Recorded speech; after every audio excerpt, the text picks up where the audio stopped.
இது மக்களுக்கு ஒரு மிகப்பெரிய பூஸ்டா இருக்கு. அதாவது ஆளும் கட்சியை அசைச்சு பார்க்குற வேலையை இன்னைக்கு எடப்பாடியார் அவர்கள் சும்மா லெஃப்ட் ஹேண்ட்ல டீல் பண்ணிட்டு இருக்காரு சார். எப்படி பார்த்தாலும் திமுக இந்த எலெக்ஷன்ல கம்ப்ளீட்டா வலுவிழக்குன்றதுக்கான அச்சாரம் இன்னைக்கு சட்டமன்றத்தில் போடப்பட்டு விட்டது. அப்போ அப்படியே திருதுன்னு முடிக்கிறார் சார், உட்காந்துருக்காரு திருதுன்னு முடிக்கிறார், அவ்வளவுதான். அவர் ஆச்சா புச்சான்னு பேசுறது நக்கல் பண்றதெல்லாம் சரி, அந்த ஊர் நக்கல்லாம் அவருக்கு இருக்கு.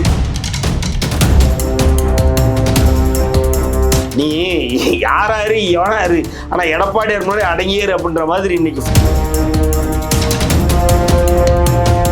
இப்படி பார்த்தாலும் இங்க ஆளுங்கட்சி நம்ம தான், நம்ம என்ன வேணாலும் பண்ணலாம் அப்படின்ற ஒரு தைரியம் தான் சார். சிபிஐ விசாரிக்கும் போது இதெல்லாம் சேர்த்து விசாரிக்கணுன்றத ஒரு திமுகவினுடைய வாக்குறுதிகள் மொத்தத்தையும் வந்து லிஸ்ட் டவுன் பண்ணி இதுல எதுவுமே நடக்கல அப்படின்றத தரவுகளின் அடிப்படையில் ப்ரூவ் பண்ணியிருக்காங்க. கரூர் போறதுக்கு கிட்டத்தட்ட எந்த உலகத்தில் எந்த ஒரு அரசியல்வாதிக்கும் இல்லாத ஒரு பந்தோபஸ்தை கேட்கிறாரு விஜய். திமுகவை பொறுத்த வரைக்கும் இந்த வழக்கை இவங்க விசாரிக்கணும், இவங்க விசாரிச்சாதான். அதை வச்சு வெளியில வந்துட்டு சிபிஐ நாங்க கேட்கவே இல்லைன்றாரு. அப்புறம் சிபிஐக்கு வழக்கு மாற்றதுக்கு கூட இதுக்கு நீதி இல்லணும். அதிமுக எடப்பாடியார் என்ன கேட்கறாங்க, எப்பா தப்பு பூரா விஜய் மேல கைது பண்ணு. இன்னும் சொல்ல போனா திமுகவினுடைய கூட்டணி கட்சிகள் உடஞ்சு அதிமுக பக்கம் வர்றதுக்கும் வாய்ப்புகள் இருக்கு. திருப்பி மக்கள் முன்னாடி மக்களை நிக்க வச்சுட்டு பால் டாயிலும் போது மக்கள் ஒரே வாசகத்துல கடந்து போயிட்டு மக்கள் சிரிக்கிறாங்க.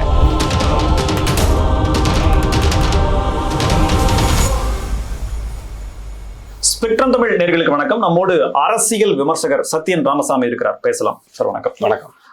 பால்டாயில்லாம் பேசுது அப்படின்ற மாதிரியான ஒரு கமெண்ட் எதிர்க்கட்சி தலைவர் முன் வச்சிருக்காரு.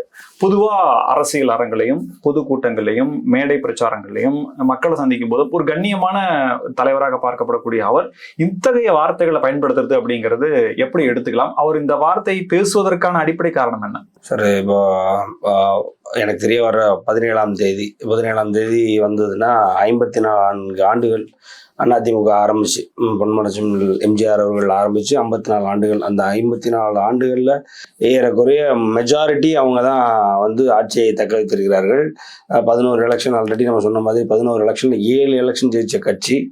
ஸோ அப்படி ஒரு கட்சி இன்னைக்கு வல்லாதிக்கும் பொருந்திய கட்சியாக 54 ஆண்டுகளும் இருந்து கொண்டிருக்கிறது. அப்படி ஒரு கட்சியினுடைய தலைவர் எடப்பாடியார் அவர்கள் இன்றைய காலகட்டத்தில் அவர் அளவுக்கு இவ்வளவு வேகமா ஒருவர் வந்து ஒரு எழுச்சி பயணத்தை மேற்கொண்டு மக்களை சந்திச்சு இன்னைக்கு திமுகவினுடைய அரசாங்கத்தின் ஆட்சியின் அவலத்தை மக்கள்கிட்ட தெரிவிச்சு அதிமுகவினுடைய ஆட்சி எடப்பாடியார் அவர்கள் ஆட்சியில் அட்லீஸ்ட் வந்து நிம்மதியாவது சந்தோஷமாவது இருந்தோம். இப்போ அதாவது உயிருக்கு உத்தரவாதம் இல்லாத ஒரு நிலைமை இருக்கு அப்படின்னு சொல்லி மக்கள் ஒவ்வொருத்தரையும் தட்டி எழுப்பிட்டு இருக்காரு. இவ்வளவு வேகமான ஒரு பயணம் இத்தனை குறுகிய நாட்களுக்குள் ஒருத்தர் பண்ணியிருக்காருன்னா பண்ணல.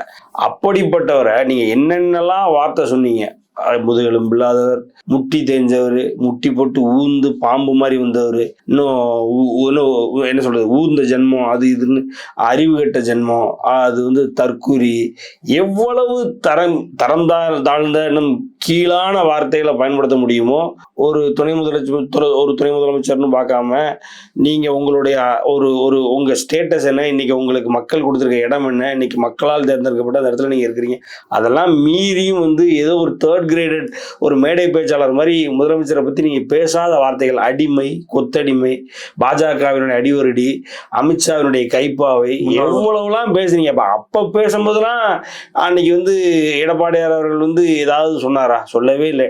நீங்க சொன்னதெல்லாம் சரின்னு ஏத்துக்கிட்டாரு. ஏன்னா உங்களை எந்த அளவுக்கு சரி உங்க ஆட்சியில நீங்க எவ்வளவோ கஷ்டத்தை மீறி நீங்க ஆட்சி பண்ணிட்டு இருக்கீங்க. ஏன்னா அவரும் 4.5 வருஷம் பண்ணாரு. அந்த கஷ்டம் தெரிஞ்சதுனாலதானே உங்களையும் வந்து அவர் விட்டு வச்சாருன்னா சரி பாவம், நம்ம ரொம்ப வந்து அரசியல் பண்ணக்கூடாது. இதே ஸ்டாலின் அவர்கள் அன்னைக்கு எதிர்கட்சியா இருக்கும்போது அரசியல் பண்ணாம அவியலா பண்ணுவாங்க அப்படின்னாரு. இன்னைக்கு இவர் நினைச்சிருந்தாருன்னா டே 1ல இருந்து எவ்வளவு பிரச்சனையை மட்டுமே நீங்க அரசு கொடுத்துட்டு இருந்துக்கலாம். ஆனா உங்களுக்கு சரி போதுமான நேரத்தை கொடுத்து நீங்க நல்லா வருவீங்க, நல்லா ஆட்சி பண்ணுவீங்க அப்படின்னு எவ்வளவோ எதிர்பார்த்து நீங்க சொன்னதெல்லாம் கண்ணும் காணாம இருந்தாரு. அப்படிங்கும் பொழுது அன்னைக்கு நீங்க அவரை பத்தி தப்பா பேசும்போது உங்களுக்கு வந்து அப்போ இனிச்சது இப்ப கசக்குதுன்னா எப்படி? இன்னைக்கு ஒரு பால்டாயில்னு சொன்ன உடனே எனக்கு தெரிய யாருமே பதில் சொல்ல முடியல. யாரும் அதுதான் சார் நோட் பண்ண வேண்டியது. ஒரு சின்ன விஷயம்னா கூட பல பேர், அதாவது பல மட்டங்கள்ல இருக்கும், எல்லா மட்டங்கள்ல இருந்தும் ட்வீட்டு, எதிர்ப்பு குரல், கண்டன குரல், விமர்சனங்கள் அப்படின்னு சொல்லி நிறைய வரும். பட் இந்த பேச்சுக்கு அதிகப்படியான விமர்சனங்கள் வந்துதான் அப்படின்றது வரல சார். ஏன்னா இப்ப நீங்க 10 அடி அடிக்கிறீங்க அப்படின்னா ஊருக்காரன் பாத்துட்டு இருக்கேன், நான் உங்களுக்கு திருப்பி ஒரு அடி அடிச்சா ஊருக்காரன் பாத்துட்டு தானே இருக்கணும். நியாயம் தானே சார் இது? அந்த மாதிரி தானே எல்லாரும் பாக்குறேன்.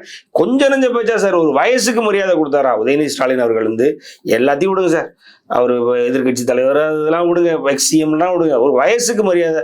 அவர் உதயநிதி ஸ்டாலினோட வயசு எடப்பாடியாரோட அனுபவம் சார். அப்படிப்பட்ட ஒரு மனிதர்னு பார்க்காம எவ்வளவு கொச்சையான வார்த்தைகள்லாம் பயன்படுத்தி பேசினாரு. இன்னைக்கு திருப்பி மக்கள் முன்னாடி மக்களை நிக்க வச்சுட்டு பால் டாயிலும் போது மக்கள் ஒரே வாசகத்துல கடந்து போயிட்டு முடிஞ்சிட்டாரு. மக்கள் சிரிக்கிறாங்க, முடிஞ்சது, மக்கள் சிரிக்கிறாங்க. இன்னைக்கு ஒரு டெபுட்டி சிஎம் பத்தி இந்த வார்த்தையை பேசும்போது யாராலையும் பதில் கொடுக்க முடியல. ஏன்னா அவர் இப்போ ஒரு நல்ல மனிதரை பால்டாயில் இப்படி திட்டுறீங்களா சார், என்ன சார் உங்களுக்கு அறிவு இருக்கா அப்படின்னு எடப்பாடியார் கேட்கக்கூடிய எண்ணம் யாருக்கும் வரல, திமுகவினருக்கே வரல. அதான பிரச்சனைங்க. இப்ப எனக்கு உங்களுக்கு வேற சார், திமுக காரனுக்கே அந்த மனுஷன் சரி பேசுறது ரைட்டு தான், கொஞ்ச நேரமா பேசினாரு அந்த ஆளு இவரை பத்தி அப்படின்ற ஒரு எண்ணம் தோணுது இல்ல, அதுதான் எடப்பாடியார் சார். அதாவது என்னன்னா, நீ தவறு செஞ்சிருந்த அப்படின்னா உங்களுக்கான சரி ஏதோ தெரியாம பண்ணிருக்கான். கரூர் சம்பவத்தை நீங்க எடுத்துக்கோங்களேன் சார், பண்ணதுல 90% பிரச்சனை காரணம் யாரு, தாவேகா.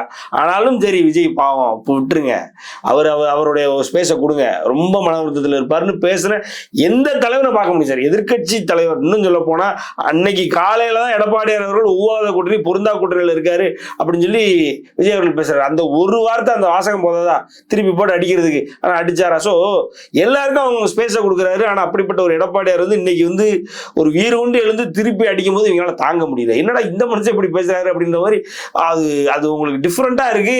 ஆனா சார் ஒன்றும் இல்லை, சிம்பிளா சொல்றேன் சார், எடப்பாடியார் அவர்களை பொறுத்த வரைக்கும் அம்மாவும் இருக்கும் அப்பாவும் இருக்க முடியும் சார். அதாவது நமக்கு ஒரு கஷ்டம்னா நம்ம கூட தாங்கி தடுக்கி பிடிக்கக்கூடிய ஒரு அம்மாவும் இருக்க முடியும், அதே நேரத்தில் நம்மளை அடிச்சு திருத்தக்கூடிய அப்பாவும் இருக்க முடியும் தான் காமிச்சுக்கிட்டார் சார். மக்களுக்கு இன்றைய காலகட்டத்தில் ஒரு விஷயத்தை எப்படி டீல் பண்ணணும், எந்த மாதிரி அந்த பிரச்சனை என்ன அப்படின்றத தெளிவா எடுத்து வச்சு அதை இவர் அதாவது இன்னைக்கு சட்டமன்றத்தில் ஒன்றும் இல்லை சார், சட்டமன்றத்தில் இன்னைக்கு போயிட்டு தாவேகாவை சுற்றி நடந்த தாவேகா, அதாவது ஏறக்குறை நான் உண்மை என்னன்னா தாவேகா தான் அந்த சம்பவத்தையே இட்டுக்கட்டி நடத்தினாங்கன்னு தான் நான் சொல்லுவேன்.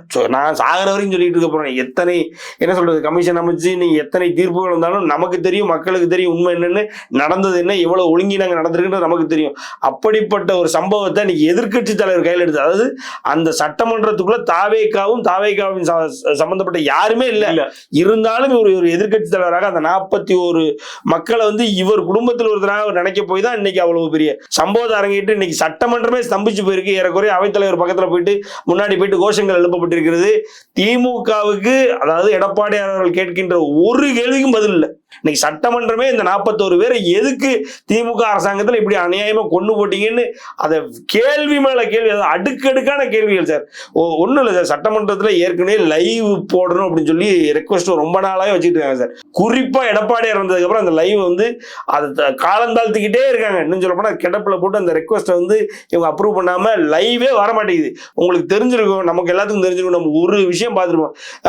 அதாவது எடப்பாடியார் சீர்ற மாதிரி ஒரு வீடியோ நம்ம பார்த்துருப்போம், ரைட்டுங்களா? அது மோசமா ஏறக்குறைய அப்பாவும் அவர் ரொம்ப சர்க்காஸ்டிக்கான ஆளு. அவர் பாஜகவினுடைய தலைவராக இருக்கட்டும், பாஜகவினுடைய முன்னாள் தலைவர்கள், பாஜகவினுடைய முன்னாள் மெம்பர்ஸ் எல்லாரையுமே இப்ப சிட்டிங் மெம்பர்ஸ் எல்லாரையுமே ரொம்ப ஒரு மாதிரி சர்க்காஸ்டிக்கா நக்கலா அப்படி கூட ஒரு நக்கலா பண்ணிருக்காரு. என்னன்னா கருப்பு கலர்ல பட்டா அணிஞ்சிட்டு வந்திருக்காங்க. அதை பார்த்து என்னன்னா எல்லாரும் என்னது பிபி செக் பண்ற மானிட்டரிங் மீட்டர் வச்சிருக்கலாம்னு சொல்லி அதுதான். அப்ப இன்னொருத்தர் என்ன பட்டா அணிச்சிட்டு சொல்லி இன்னொரு கிண்டலான பேச்சு. அதுதான் அப்படிப்பட்ட அப்பாவே நீ ஆஃப் பண்ணிட்டாங்க சார். நீ யாராரு எவனாரு, ஆனா எடப்பாடியார் முன்னாடி அடங்கியாரு அப்படின்ற மாதிரி இன்னைக்கு ஃபுல்லா சப்த நாடி அடக்கி உட்கார வச்சு திமுகவை கிட்டத்தட்ட இவ்வளவுதான் நீங்க அப்படின்ற மாதிரி. ஏற்கனவே திமுக பாத்தீங்க அப்படின்னா நீங்க இவரு யாரு திருமாவளவன் இருக்கு, திருமாவளவன் என்ன சொல்றாரு, கூட்டணி ஆட்சியில மாற்றமே இல்லைன்றாரு. காங்கிரஸ்ல இருந்து ஏறக்குறைய அனைத்து தலைவர்களும் செல்வ பெருந்தையை தவிர அனைத்து தலைவர்களும் என்ன சொல்லிட்டாங்க, இந்த தடவை கூட்டணி ஆட்சி இல்லை அப்படின்னா திமுக தன்னிலை மறந்து அவங்க இந்த அளவுக்கு இப்போ வல்லமை புரிஞ்சதாக தமிழ்நாட்டில் இருக்கிறாங்களோ இருக்கிற இடம் தெரியாம போயிருவாங்கன்ற அளவுக்கு காங்கிரஸ் பேசிக்கிட்டு இருக்காங்க. கம்யூனிஸ்ட் தெளிவா சொல்லிட்டாங்க, இந்த தடவை ஆட்சியில பங்கு இல்லை அப்படின்னா எங்களுடைய என்ன சொல்றது ஆதரவு பங்கு எப்படி தர முடியும். ஆமா இல்ல விஷயம் என்ன சார், நான் என்ன கேட்கிறேன்னா தர முடியலன்னு இருக்கட்டும் சார். நான் பாஜக கூட்டணியில இவ்வளவு பிரச்சனை இருக்கு, அதிமுக இல்ல, அமமுக வெளியில, ஓபிஎஸ் வெளியில, அதெல்லாம் நீங்க டெய்லி சிரிச்சு சந்தோஷப்பட்டு கொண்டாடி பேசிக்கிட்டீங்களே. இன்னைக்கு உங்களுடைய கூட்டணி ஆட்சியில என்ன பிரச்சனை நடந்துகிட்டு இருக்கு, உங்க கூட்டணியில எப்படி இருக்கு அதை நீங்க பாருங்க. ஆட்டோமேட்டிக்கா சார் இந்த 2026 இவங்க ஓட்டு கேட்க போகும்பொழுது கூட்டணியினுடைய பலம் இல்லாமல் இவங்க ஓட்டே கேட்க முடியாத அளவுக்கு இங்க வேலை நடந்துகிட்டு இருக்கு. அதாவது பரப்புரையின் பொழுதே இவங்களுடைய சப்போர்ட் இருக்காதுன்னு சொல்றாங்க. பரப்புரையின் பொழுதே கூட்டணி கட்சிகளோட சப்போர்ட் இருக்காது அப்படின்ற மாதிரி போயிட்டு இருக்கு. ஸோ அப்படிப்பட்ட ஒரு ஆட்சியில இன்னைக்கு எடப்பாடியார் அவர்கள் கொடுக்குற அழுத்தமும் சட்டமன்றத்தில் அவர் ஏற்படுத்துற ஒரு தாக்கமும் வந்து இது மக்களுக்கு ஒரு மிகப்பெரிய பூஸ்டா இருக்கு. அதாவது ஆளும் கட்சியை அசைச்சு பார்க்குற வேலையை இன்னைக்கு எடப்பாடியார் அவர்கள் சும்மா லெஃப்ட் ஹேண்ட்ல டீல் பண்ணிட்டு இருக்காரு சார். ஸோ அப்படி பார்க்கும் பொழுது ஏறக்குறைய இந்த ஏற்கனவே நம்ம மக்களுக்கு வந்து ஆளும் கட்சி மேல ஒரு அதிருப்தி இருக்கு. அது போக பார்த்தீங்க அப்படின்னா இவங்க அரங்கேற்றிட்டு இருக்கிற சம்பவங்கள், டெய்லி நடக்கிற வன்முறைகள், டெய்லி நடக்கிற கொள்ளைகள், இப்படியான விஷயங்கள்லாம் வச்சு பார்க்கும் பொழுது 2026 திமுகவுக்குன்னு ஒரு பலமே இல்லாம இருக்கும். இன்னும் சொல்ல போனா திமுகவினுடைய கூட்டணி கட்சிகள் உடஞ்சு அதிமுக பக்கம் வர்றதுக்கும் வாய்ப்புகள் இருக்கு. அப்படி இல்லைன்னா 3ஆம் அணிக்கு போறதுக்கான ஒரு வாய்ப்புகளும் இருக்கு. ஒண்ணும் இல்லை, இப்ப நீங்க 91 எலெக்ஷன் எடுத்துக்கிட்டீங்க அப்படின்னா 91 எலெக்ஷன்ல பாத்தீங்கன்னா ஒரு சின்ன ஃபேக்ஷன் ஒண்ணு டிஆர் ராஜேந்திர இருக்காருல்ல, விஜய் டிஆர் ராஜேந்திர தலைமையில டீம் கேட்டு போய் நின்னாங்க. தாய மறுமலர்ச்சி கழகம்னு அவர் ஆரம்பிச்சாரு. ஆமா, ராஜேந்திர இருக்காரு இல்லையா, டி ராஜேந்திரோட தாய மறுமலர்ச்சி கழகம் போய் அவர்கிட்ட சின்ன வாங்கி நின்னாங்க. ஆனா அவரு தோத்து போனாரு. திருநாவுக்கரசு KKS ராமச்சந்திரன்லாம் அதிமுக இருந்து அங்க போய் நின்னாங்க. அந்த தடவை அதிமுக தான் ஜெயிச்சது. இந்த மாதிரி தேவையில்லாத 3வது ஃபேக்ஷனும் விஜய் தலைமையிலயோ இல்ல வேற யார் தலைமையிலோ உருவாறதுக்கான வாய்ப்புகளும் இருக்கு. சீமானை நாடி போறதுக்கான வாய்ப்புகளும் கூட இருக்கு. அவர் சேர்த்துக்கிறாரு என்னன்னு தெரியல, ஆனா அவரை நாடி போறதுக்கான வாய்ப்புகளும் இருக்கு அப்படின்ற மாதிரி எப்படி பார்த்தாலும் திமுக இந்த எலெக்ஷன்ல கம்ப்ளீட்டா வலுவிழக்கும்ன்றதுக்கான அச்சாரம் இன்னைக்கு சட்டமன்றத்தில் போடப்பட்டு விட்டது. இந்த கரூர் சம்பவத்துல பிரபாகரன் செல்வராஜ் ஒரு வீடியோ வெளியிட்டு இருந்தார். அதாவது என் உயிருக்கு ஆபத்து, எங்க அம்மாவோட உயிருக்கும் ஆபத்து சொல்லி 2வது வீடியோ மறுபடியும் ஒரு வீடியோ வெளியிட்டு இருக்காரு. சிபிஐ விசாரணைக்கு போட்டாச்சு, அதை கண்காணிக்கிறதுக்காக உச்சநீதிமன்ற ஓய்வு பெற்ற நீதிபதி தலைமையில போட்டாச்சு, ஏன் போலீஸ் கூட ஃபைல்ஸ் எல்லாம் ஹேண்ட் ஓவர் பண்ணிட்டாங்கன்ற தகவல்லாம் வருது. இப்படி இருக்கிற நிலையில இந்த மாதிரி, அதாவது back side of another side of this issue அப்படின்ற மாதிரி இன்னொரு பக்கம் இந்த மாதிரியான வேலைகளை கட்சிக்காரங்க செய்யறாங்க அப்படின்னா அதை கண்டிக்க வேண்டியது அப்படின்ற ஒரு இடத்துல இருந்து அந்த காவல்துறையோ அல்லது அதை வைத்திருக்கக்கூடிய நபரோ பிறல்றாங்க அப்படின்றத எடுத்துக்கலாமா? இல்ல, திமுக சார், அதாவது இது ரொம்ப சர்வசாதாரணம் சார் திமுகவுக்கு. இது ஏதோ நம்ம வந்து நடக்காத விஷயம் நடந்த மாதிரி நம்ம டிலே பண்ணக்கூடாது. இப்போ இந்த விஷயம் வந்து சிபிஐக்கு மாற்றப்பட வேண்டும் அப்படின்னு மனுதாரர்கள் கோரிக்கை வச்சிருக்காங்க. அந்த மனுதாரர்களே கோரிக்கையை நம்ம வைக்கிற மனுவை வந்து வாபஸ் பெறாங்க. எதுக்கு வாபஸ் பெறாங்கன்னு நம்ம பார்க்குறோம். எதுக்கு ஃபர்ஸ்ட் போடுறாங்க, எதுக்கு வாபஸ் பெறாங்க? அதாவது உடமஸ்தனே என்னன்னா போட வேண்டிய தாவேக்காவே நம்ம இது மனு போடல, நாங்கள் சிபிஐக்கு விசாரணைக்கு கோரவே இல்லை, நாங்கள் எஸ்ஐடியில் வந்து இங்கே உள்ள போலீஸ்காரங்க, இங்கே உள்ள என்ன சொல்றது ஆஃபீஸர்ஸ் யாருமே இதில் இருக்கக்கூடாதுன்றது மட்டும் தான் எங்களோட ரெக்வஸ்டாக இருந்தது. சிபிஐக்கு மாற்றக்கோரியான ரெக்வஸ்ட் எங்கிட்ட இருந்து இல்லவே இல்லைன்றாங்க. ஆனா இவங்களே போட்டிருக்காங்க. அதுக்கப்புறம் கரெக்டான வழக்கின் தேதியினப்பவே மனு வந்து வாபஸ் பெறாங்க. மனுவை வாபஸ் பெறாங்க அப்படிங்கும் பொழுது அங்க ஒரு கேள்விக்குறி எல்லாருக்கும் வருது. ஏன்னா ஒரு மனு போடுறதுக்கே ஆகக்கூடிய செலவுகளை பேர் பண்றதுக்கே அவங்களுடைய குடும்பம் அந்த அளவுக்கு இருக்குமா அப்படின்ற ஒரு கேள்வி வருது. 2வது, மனுவை வாபஸ் பெற அளவுக்கு என்ன ஒரு தேவை வந்துருச்சு அப்படின்னு பார்க்கும்பொழுது அங்கதான் வந்து திமுகவுடைய கேம் பிளான் நமக்கு தெரிய வருது. திமுகவை பொறுத்த வரைக்கும் இந்த வழக்கை இவங்க விசாரிக்கணும், இவங்க விசாரிச்சாதான் இந்த அரசினுடைய ஒரு சில மெத்தன போக்கான விஷயங்கள்லாம் வெளிக்கொணரப்படும் அப்படின்றது திமுக அரசாங்கத்துக்கு தெரியும். அது போக பார்த்தீங்க அப்படின்னா நிறைய கான்ஸ்பிரசி இருக்கு. அதுக்கு இதை சுற்றி நிறைய கான்ஸ்பிரசி இருக்கு. அந்த கான்ஸ்பிரசி உண்மையானால் அது திமுக அரசாங்கத்துக்கு ரொம்ப ஒரு பெரிய ஒரு அச்சுறுத்தலை ஏற்படுத்தும். இப்ப விசாரணைக்கு உத்தரவிட்டாச்சு, ஓய்வு பெற்ற நீதியரசரையும் நியமிச்சாச்சு, அடுத்த கட்டத்துக்கு போயாச்சு. இப்ப மீண்டும் இந்த வழக்கு தொடுத்து வர கொலை மிரட்டல் முயற்சினால என்ன பலன்? இது திமுக கெட்ட பேருன்றது அவங்க உணரலையா? இப்போ சார் அது உணர்ந்துட்டாங்கன்னா நிறைய விஷயங்கள் கட்டுப்படுத்தப்படும். நிறைய இப்போ ரீசெண்டா நம்ம கூட பேசிட்டு இருந்தோம். 15 வயசு பெண்ணை வந்து ஏறக்குறைய ஒரு பாலியல் தொழிலுக்கு தள்ளி, அதே மாதிரி ஒரு திமுக பிரமுகர் தான், முன்னாள் திமுகவினுடைய செயலாளர் ஒருத்தர் தான் அதை பண்ணாரு. ஸோ இது போன்ற எண்ணம், அதாவது நம்ம மக்களுக்கு இன்னைக்கு ஒரு ஆளும் அரசாங்கத்திலிருந்து ஒரு ரெப்ரசன்டேட்டிவா இருக்கணும்ன்ற எண்ணமே அவங்களுக்கு நிறைய நேரங்கள்ல இருந்தது இல்லை சார். அதுதான் சார் உண்மை. இல்லைன்னா ஒரு எம்எல்ஏ தனலட்சுமி ஸ்ரீனிவாசன் காலேஜினுடைய அவர் ஓனருடைய மகன், அவர் வந்து மன்னச்சநல்லூர் எம்எல்ஏவா இருக்காரு. அவர் வந்து இவ்வளவு ஒரு பெரிய, அதாவது ஏறக்குறைய இன்னைக்கு தமிழ்நாடே ஸ்தம்பிக்கக்கூடிய அளவுக்கு ஒரு விஷயம், அப்படியான ஒரு விஷயத்த சாதாரண மைக்கு போட்டு மக்கள் முன்னாடி ஒரு மக்கள் மேடையில் சொல்ல முடியுமா? அது அந்த உணர்வுலாம் திமுக காரங்களுக்கு ரொம்ப கம்மி சார். சொல்ல போனா மக்கள் மேல உள்ள பயம் கம்மி. இவங்க வந்து ஜெயிச்சு உள்ள வர வரைக்கும் மக்கள் தேவை, மக்களுக்கு எதிரான கொள்கைகள், பெரியாரிசம் எல்லாம் பேசுவாங்க. ஜெயிச்சு உள்ள வந்ததுக்கு அப்புறம் எப்படி எந்தெந்த வகையில மக்களை வந்து ஏமாத்தலான்றதுதான் இவங்களோட குறியா இருக்கும். மக்களுடைய என்ன சொல்றது நலன் இவங்களுக்கு பெருசா இருக்காது. அப்படிலாம் இருந்ததுன்னா நீங்க சொல்லுங்க சார். அதாவது அதாவது நல்லாவே தெரியுது சிபிஐக்கு போயிருச்சு வழக்கு, சிபிஐக்கு போயிருச்சுன்னு ஆணையிட்டாங்க, இனிமே ஒன்றும் பண்ண முடியாது இல்லையா? இப்போ போய் அவனை மிரட்டி என்ன போகுது? இதுவே ஒரு பேசிக் அண்டர்ஸ்டாண்டிங் தானே. ஆனால் ஏன் போய் மிரட்டுறாங்க? அவன் 2 தடவை முதல்ல வீடியோ போட்டதுக்கு அப்புறம் 2வது ஒரு வீடியோக்கு அவன் தள்ளப்படுகிறான் அப்படின்னா அதுக்கப்புறமா ஒரு மிரட்டல். ஏற்கனவே ஒரு வீடியோ சரி ஆஃப் ஆயிடுச்சுன்னா பரவாயில்ல, 2வது மறுபடியும் வீடியோ சொல்றாங்க அப்படின்னா இன்டென்சிவா ஏதோ அவனுக்கு அழுத்தம் கொடுக்கப்படுது, மிரட்டல் விடுக்கப்படுதுன்றதானே. அதுதானே நம்ம புரிஞ்சுக்க வேண்டியதா இருக்கு. நீங்க அதுதான் இப்போ எப்படி பார்த்தாலும் இங்க ஆளுங்கட்சி நம்ம தான், நம்ம என்ன வேணாலும் பண்ணலாம் அப்படின்ற ஒரு தைரியம் தான் சார். சிபிஐ விசாரிக்கும் போது இதெல்லாம் சேர்த்து விசாரிக்கணுன்றத ஒரு கோரிக்கையை நம்ம வைக்க முடியும் ஒழிய இதனுடைய உண்மைத்தன்மை தெரியாது. இன்னைக்கு ஆளும் அரசாங்கத்துக்கு மேல அதாவது நம்ம டக்குன்னு ஆமா இது கண்டிப்பா திமுக காரன் இப்படி பண்ணிட்டான் அப்படின்றது சொல்லவும் முடியல. ஏன்னா இந்த கரூர் அப்படின்றது கம்ப்ளீட்டா மக்கள் பாக்குறது ஒன்னா இருக்கு, பின்னாடி நடந்தது ஒன்னா இருக்கு. இன்னைக்கு அதாவது இதே விஜய் அவர்கள் சிபிஐ வேணான்றவரு அங்க சிபிஐக்கு என்ன சொல்றது, சிபிஐக்கு வழக்கு மாற்றப்பட்டு உச்சநீதிமன்றம் சிபிஐ தான் இனிமே வழக்கு விசாரிக்க அப்படின்னு நீதி வெல்லும்னு போறாரு. அவரே தான் கொஞ்ச நாளைக்கு முன்னாடி அவர் வாய்ப்பட அதை வச்சு வெளியில சிபிஐ நாங்க கேட்கவே இல்லைன்றாரு. அப்புறம் சிபிஐக்கு வழக்கு மாற்றதுக்கு அப்புறம் இதுக்கு நீதி வெல்லணும்.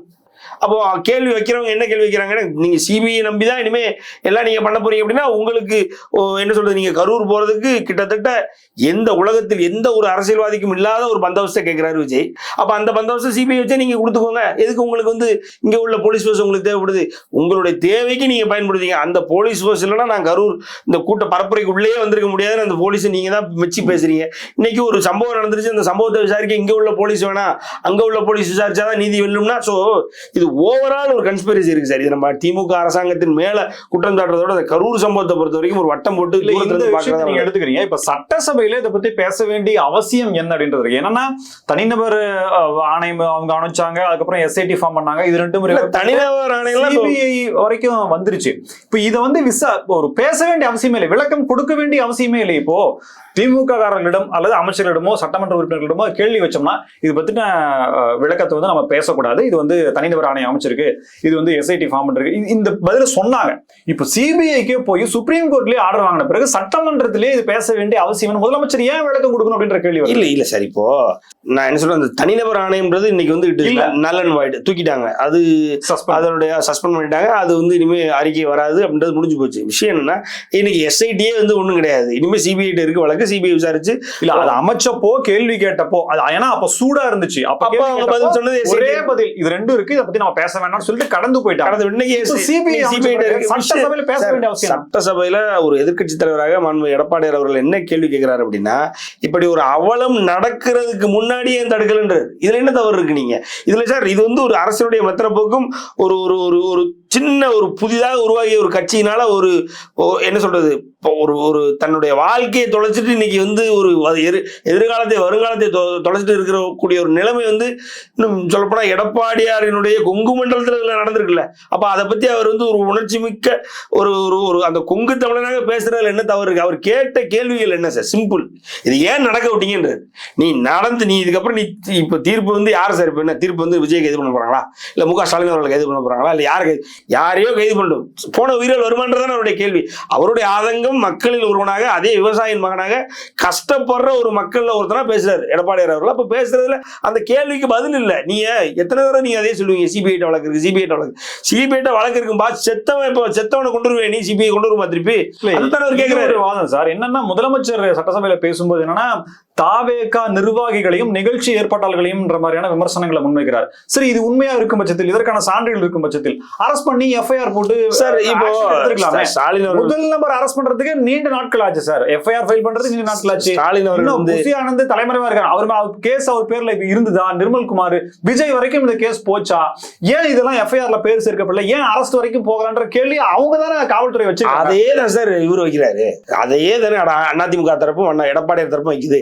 அதிமுக எடப்பாடியார் என்ன கேட்கிறாங்க, எப்பா தப்பு பூரா விஜய் மேல கைது பண்ணு, ஏன் கைது பண்ணாம வச்சிருக்க? நீ உள்ளே வர விட்டுருக்க நம்ம அவரை. சரி, இவ்வளவு நடக்குது அப்படின்றது கணிக்க தவறிய உளவுத்துறையும் இவ்வளவு நடக்குதுன்னு அறிந்த போலீஸும் என்ன பண்ணிருக்காங்க, ஐயா நீ உள்ள வந்தாலே கஷ்டம், நான் உங்களை கைது பண்ணிட்டு போறேன், அப்படி இல்லைன்னா நான் உங்களை இங்கேயே சிறை வைக்கிறேன்னு வச்சிருக்க வேண்டியது முடிஞ்சிருக்கும்ல. நீங்க உள்ள வர விட்டதே தப்புன்னு தானே சார் சொல்றாங்க. நீங்க இவ்வளவு தூரம் இந்த முதல்ல இடம் கொடுத்தது தப்புன்னு ஆரம்பிச்சோம், அதுக்கப்புறம் இவ்வளவு நடக்குது, இவ்வளவு கூட்ட நெரிசல் இவ்வளவு இருக்காங்கிறது அங்க உள்ள போலீஸ் 500 பேர் 600 பேர் போலீஸ் போட்டவங்களுக்கு தெரியாதா? உளவுத்துறை என்ன பண்ணுச்சு? ஒவ்வொரு இடங்கள்லயும் ஒவ்வொரு என்ன சொல்றது எத்தனை பேர் வருவாங்க என்ன ஏதுன்னு கணிக்க தவறிய உளவுத்துறையின் கம்ப்ளீட் இன்டெலிஜென்ஸ் ஃபெயிலியர் தான் சார் இது. அதுதானே அரசின் இன்டெலிஜென்ஸ் ஃபெயிலியர் தானே. ஸோ கணிக்க தவறி இவ்வளவு பேர் செத்து முடிஞ்சதுக்கு அப்புறம் இப்போ வந்து விஜய்ன்றது விஜய் நீங்க முதல்ல கைது பண்ணி, சரி முதல்ல கைது பண்ணல, நடந்ததுக்கு அப்புறம் அவங்க தான் நடக்கிறாங்கன்னு நீ சட்டசபையில ஸ்டாலின் அவர்கள் சொல்றாரு. அவங்க தான் பண்றாங்கன்னு ஒரு முதலமைச்சரே வந்து இன்னைக்கு சட்டமன்றத்தை சொல்லும் பொழுது அவர்கள் ஏன் கைது செய்யல அப்படின்றத நான் கேட்கலாம்ல. சரி, எடப்பாடியார் போன்ற அறிவாளிகள் கேட்கறதோட நீங்களும் நானுமே கேட்கலாம்ல. இது இன்னொரு விதத்தை நான் பாக்கிறேன். ஏன்னா அப்படின்னா தேர்தல் வாக்குறுதியில 2021 திமுக அந்த தேர்தல் வாக்குறுதியில ஒரு வருஷத்துக்கு 100 நாள் சட்டசபை இயங்கும் அப்படின்ற ஒரு வாக்குறுதி கொடுத்திருந்தாங்க.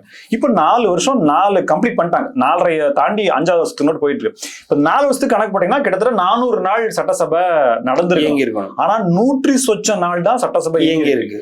இப்போ இப்ப 4 நாள் இயங்க போது நேத்து வந்து இறந்தவர்களுக்கு அஞ்சலி செலுத்தி கூட்டம் ஒத்தி வைக்கப்பட்டது. காலையிலேயே கரூர் பிரச்சனை எடுத்து பேசிட்டாங்க. அதிமுக வெளிநடப்பு பண்ணிருச்சு.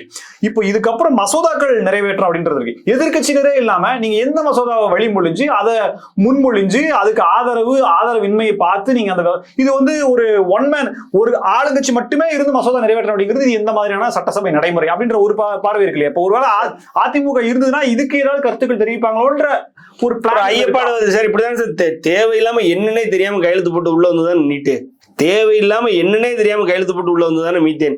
இது எல்லாமே வந்து திமுகவினர் வந்து ஒழுங்கா வந்து ஒரு அதாவது தன் நிலையோட இயங்கி இருந்ததுன்னா, அப்படி இல்லைன்னா எதிர்கட்சிகளை இயங்க வச்சிருந்ததுன்னா, எதிர்கட்சிகளுடைய கருத்துக்களையும் கேட்டிருந்தது அப்படின்னா இந்த பிரச்சனை எல்லாம் உள்ள வந்திருக்குமா? இல்ல திமுகவினுடைய கூட்டணி கட்சிகள் ஒழுங்கா இதை வந்து பழுது பார்த்திருந்தாங்கன்னா இந்த பிரச்சனைகள் உள்ள வந்திருக்குமா? இதுதான் இப்பவும் நடக்கும். இப்போ எதிர்கட்சி இல்லாம எடப்பாடியார் போன்ற வலுவான எதிர்கட்சியினுடைய பிரதிநிதிகள் இல்லாம ஒரு ஒரு ஒரு ஒரு சட்டமன்றத்தில் மசோதாக்கள் நிறைவேற்றப்பட்டால் ஆட்டோமேட்டிக்கா அந்த மசோதா வந்து வலு இழந்ததாகத்தான் இருக்கும். அதனால வந்து இன்னும் தமிழக மக்களுக்கு இன்னும் பிரச்சனைகள் நிறைய வரக்கூடும்.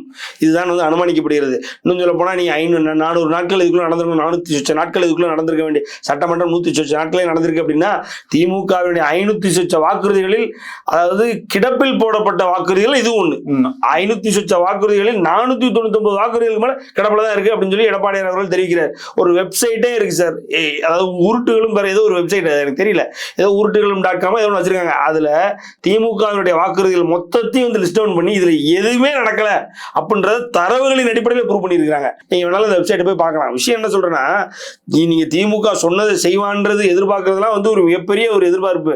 ஆனா அட்லீஸ்ட் வந்து எல்லாரும், அதாவது இன்னும் சொல்ல போனா இவங்க ரொம்ப கேவலமா மதிப்பிட்டு குற்றம் சாட்டாங்க இல்லையா, அந்த எடப்பாடியார் அவர்கள் ஆட்சியில இருக்கிறதுல ஒரு 10% இந்த ஆட்சியில் நடந்திருக்கு அப்படின்னா இல்ல. அதுதான் உண்மை, அதுதான் நடந்துகிட்டு இருக்கு. இப்போ அந்த கரூர் சம்பவத்தை பொறுத்த வரைக்கும் சார், இது மொத்தத்திலுமே வந்து மு.க. ஸ்டாலின் அவர்களுடைய ஒரு நிர்வாகத்தை திறமையின்மையை தவிர வேற எதுவுமே இல்லை. இதை வந்து வெளியில சொல்ல விடாம மு.க. ஸ்டாலினே தடுக்கிறாருன்றதான். இப்ப நீங்க அவரே தான் ஓபன் ஸ்டேட்மெண்ட் கொடுக்குறாரு, இது வந்து விஜயனுடைய கட்சியினுடைய அவங்களுடைய பிழைதான்றாரு. அப்போ நீங்க ஏன் எடுக்க வேண்டியதானே, அப்ப நீங்க ஏன் கைது பண்ணலன்ற கேள்விதானே நீங்க எடப்பாடியார் வைக்கிறாரு, பதில் இல்லையே. அப்பா அப்படியே திருதுன்னு முடிக்கிறார் சார், உட்காந்துருக்காரு, திருதுன்னு முடிக்கிறார், அவ்வளவுதான். அவர் ஆச்சா புச்சான்னு பேசுறது, நக்கல் பண்றதெல்லாம் சரி, அந்த ஊர் நக்கல்லாம் அவருக்கு இருக்கு. ஆனா அதையும் மீறி நீங்க இப்போ யாருகிட்ட நம்ம பேசுறோம், என்ன பேசுறோம்ன்றது இருக்கு. எதிரில் இருக்கிறவங்க யாருன்னு பார்க்கணும். இங்க எதிரில் இருக்கிறவங்க பாத்தீங்க அப்படின்னா உங்களுக்கு மேல பலந்துன்னு கொட்டப்பட்டவன். நீங்க ராதாபுரத்து நீங்க எப்படி எம்எல்ஏ ஆனீங்க, இன்னைக்கு நீங்க ராதாபுரத்துல இன்னைக்கு வரைக்கும் நீங்க ராதாபுரத்தை பேஸ் பண்ணி எப்படி எம்எல்ஏ இருக்கீங்கன்றது எல்லாத்துக்கும் தெரியும். அதுல நீங்க இண்டிபெண்டா இருந்தீங்க, அதுக்கப்புறம் வேற கட்சி, இன்னைக்கு அதுக்கப்புறம் திமுக. இதே அப்பா அவர்கள் வந்து மாஞ்சோலை படுகொலையின் பொழுது கருணாநிதி அவர்களை பத்தி பேசின உண்மைகள்லாம் இன்னும் தரவுகள் இருக்கு. மாஞ்சோலை படுகொலைக்கு காரணமே கருணாநிதினு அவர் ப்ரூவ் பண்ணதா இருக்கு. இன்னைக்கு அந்த திமுகவை சார்ந்து இன்னைக்கு ராதாபுரத்துல எம்எல்ஏவா இருக்கு. உங்களுடைய வரலாறுன்றது வேற. இதே மாதிரி எடப்பாடியார் அவர்கள் சாகிற வரைக்கும் அதிமுகவுக்கு கடைசி விசுவாசியா இருக்க போறவர் எடப்பாடியார் அவர்கள். முதலும் கடைசியுமா எடப்பாடியார் அவர்கள் அதிமுகவுக்கு மட்டுமே விசுவாசியா இருந்தவர். உங்களை போன்ற சந்தர்ப்பவாத அரசியல் செய்யாதா அந்த மாதிரி ஆள்கிட்ட போயிட்டு உங்க நக்கல்லாம் எடுபடுமா? அப்ப கேட்கக்கூடிய கேள்விகளுக்கு பதில் சொல்ல முடியாம நீங்க தன்னதை தான் செய்வீங்க. அதுதான் நீங்க நடந்துகிட்டு இருக்கு. ஏறக்குறைய எடப்பாடியார் அவர்கள் இன்னும் சொல்ல போனா சார், அவர் ஆளுங்கட்சியில் இருக்கும்போது நம்ம சந்தோஷமா இருந்தோம். நம்ம வந்து பெருசா கொரோனா போன்ற காலகட்டத்தில் கூட நம்மளை காத்து நீ கொண்டு வந்து இந்த அளவுக்கு கொண்டு வந்து விட்டு போயிட்டார் சார் அவர். அந்த மனுஷன் இந்த ஆளுங்கட்சியில இருக்கிறது எந்த அளவுக்கு, நம்ம ஆளுங்கட்சியா இருக்கும் பொழுது இல்ல அப்படி இல்லைன்னா ஆளும் அரசாங்கத்தினுடைய சிஎம்மா இருக்கும் பொழுது எந்த அளவுக்கு வந்து நல்லா இருக்கும் நம்ம நினைக்கிறோமோ, அதை விட எதிர்கட்சியா இருந்தா நல்லா இருக்குன்றதா சார் இப்போ அவர் ப்ரூவ் பண்ணிருக்காரு. எதிர்கட்சியா இருக்கும் பொழுது எந்த அளவுக்கு பண்ணிட்டு இருக்காருன்னா நாளைக்கு அவர் சிஎம்மா வரும் பொழுது இன்னும் நல்லா இருக்குன்றதா வந்து இங்க வந்து ஒரு ப்ரூவ் பண்ண முடியுது சார். நன்றி சார், பல்வேறு தகவல்கள். நன்றி. மீண்டும் சந்திப்போம். இணைந்திருங்கள் ஸ்பெக்ட்ரம் தமிழோட. நன்றி.